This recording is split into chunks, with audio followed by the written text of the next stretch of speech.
Hello, Rama Pupodu. Hope all are good, happy, feeling relaxed, and having a peaceful life. Now, let's continue with chapter 7, part 2. Why this lamentation? Both moved towards the city. Passing through the streets, they came to the noted annakshetra, where Ramdas had occasion to dine during his last visit to Pandharpur. The kshetra used to feed with rich meals, 6 sadhus every day. When they reached the place, Ramdas found 7 sadhus waiting at the entrance of the kshetra. The manager of the house was to select 6 out of the waiting sadhus. Ramdas felt an inclination to leave the place as he did not wish to stand in competition with others in the matter of selection. He had done so on a former occasion at another kshetra of the city. But there was Das, who would of course refuse to take meals without him. However, he stayed. At the usual time, the manager turned up with a notebook to take down the names of the sadhus selected for dinner. He picked out 6, including Ramdas and Das. The rest of the sadhus departed except one, who appealed to the manager to take him also. The manager told him that he could not do so as the rule was only for feeding 6. He also added that he had his chance only the previous day. Ramdas made out that the attraction for the sadhu was the luxurious food served in this particular kshetra. When the sadhu saw that he pleaded in vain, he requested Ramdas to speak for him. Ramdas, with folded hands, prayed to the manager, Ramji, do take him also.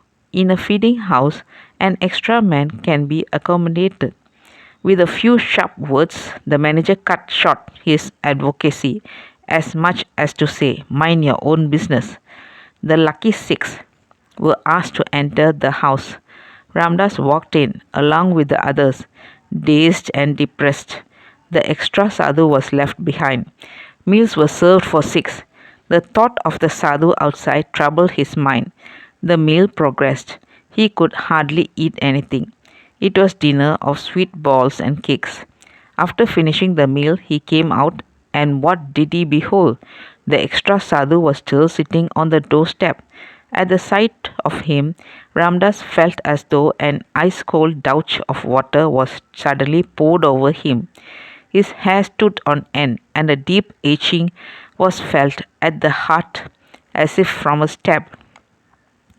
Calling Das quickly to his side, Ramdas asked him if he had any eatables with him. Yes, he replied. I have about half a seer of fried gram tied up in my cloth. At once hand over the gram to the sadhu and also any money you possess. He was given the gram and also a few annas, but Ramdas' heartache did not heal. Ram, God wills that Ramdas should leave this place immediately, Ramdas said. He walked away from the spot at a running pace, Das at his heels. His heart shook with an uncontrollable emotion.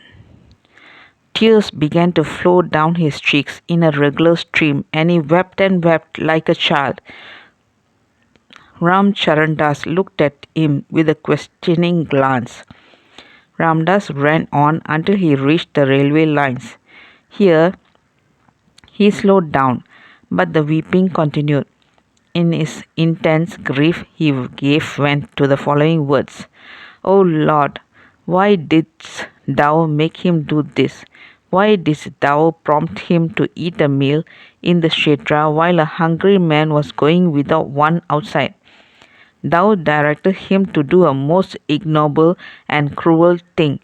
Then the rising tears overwhelmed him, and he cried bitterly again, O Lord, why didst thou not advise him in time either to surrender his turn in favor of the extra sadhu, or at least later on to hand over the served leaf to the sadhu and to move away from the place? Thou art, O Lord, his sole guide in all matters.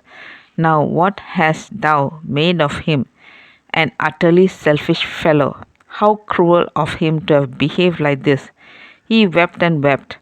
Swamiji, broke in Ramcharandas, your grief is quite unreasonable. Judging from your position and your attitude towards life, you have been all along hammering into me the truth that everything happens by God's will, and He means always well. So the way in which He made you act in this case cannot but be for good.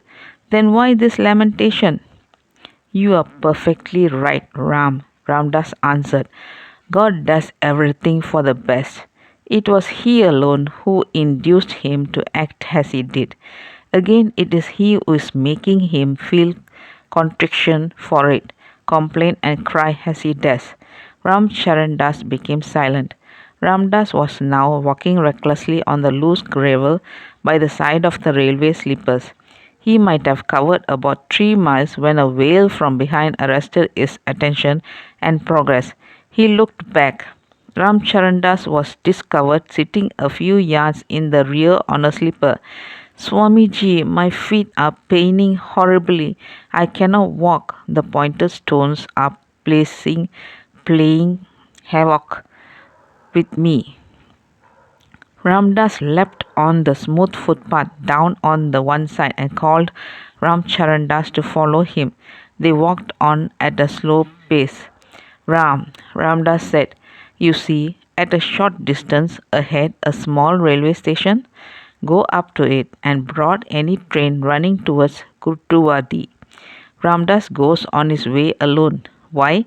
He is not alone. He has Ram in the form of the sorrow that has beset him to keep communion with. He will nourish it and enjoy its company. Go, be brave. God is with you.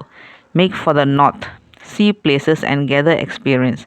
But one thing, do not forget the Lord's name. Taking His name gives you the consciousness that He is ever with you. While Ramdas was thus instructing him, a train was sighted at a distance coming towards them from Pandharpur. Here the train is approaching. Run up to the station without any delay and reach it in time to catch the train, directed Ramdas. Now Ram's will had to prevail, forced by necessity. Most reluctantly, Ramcharandas took final leave of him and moved towards the station with as much speed as he could summon under the circumstances. That's all, folks. Let's see in the next chapter. Thank you. Bye bye. Rama Rama Puppodu.